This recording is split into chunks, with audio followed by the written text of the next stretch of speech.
Hi, I'm Sonia, your Health Justice Fellow for the year, here to talk to you about the AMSA Action Plan tool that looks like this. You've probably seen one. First, just wanted to talk about why this tool is important. All of you have probably been involved in leadership projects, planning different events at your school on a regional level, maybe even on a national level. But not all of you have taken time in advance to actually sit down and make a plan like this and think through strategically all of the decisions that you're making.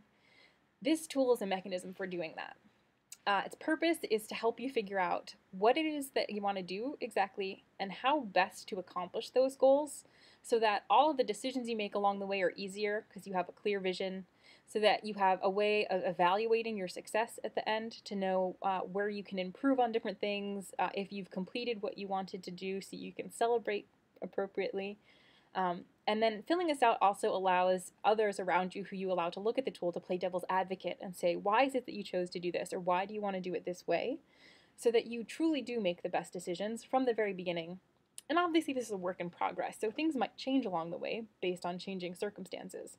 But it's very good to have this strategy at the get-go. In this part of the video, I'm going to talk about your mission soundbite and goals. Mission soundbite is also referred to as an elevator speech, you may have heard. This is how do you, in 30 seconds, explain to someone who's important, who can give you something that will help you, what it is that you're doing, why, and how they can help you. So we like to think of it in three parts. The first is a hook. What do you say to someone on a short elevator ride to make them actually pay attention to you and be interested in what you're saying?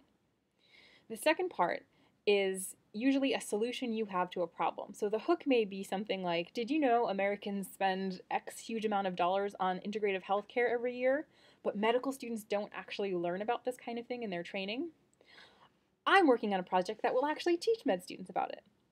Or perhaps, did you know that there's this article that came out recently about LGBT health that shows that medical schools really don't cover this population or discuss how to take care, look at health disparities within this group of people?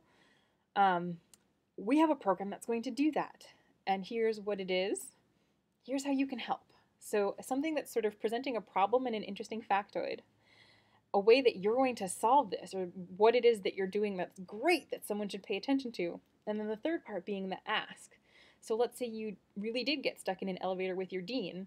The ask at the end may be, and we need your support by doing whatever. We suggest you actually practice these out loud so that you don't fumble over words if an opportunity presents itself, and also to think about different asks that you might have for different people. Crafting your elevator speech or mission statement is something that comes over time and you will always get better at the more you actually practice. So that's step number one.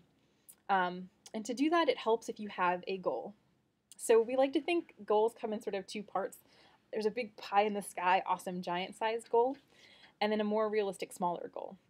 So let's say my giant, wonderful, like huge goal is to have every medical student in the country really interested in grassroots organizing and totally trained with the skills to do it so that when they become doctors, they can hit the ground running and advocate for different things for their patients in terms of social determinants of health. Big pie in the sky goal. That's going to be when I'm sort of run down what I think about that gets me going and energized, but that's not something realistically that I can accomplish right now. So I might say, I want to make training for grassroots organizing available to medical students as a more realistic, shorter term goal. But you'll notice that still doesn't really say what I want to do with my project. And in order to figure out what that is, we're going to get to the next video, which is about objectives, which is the most important part of the project planning tool. So let's move along.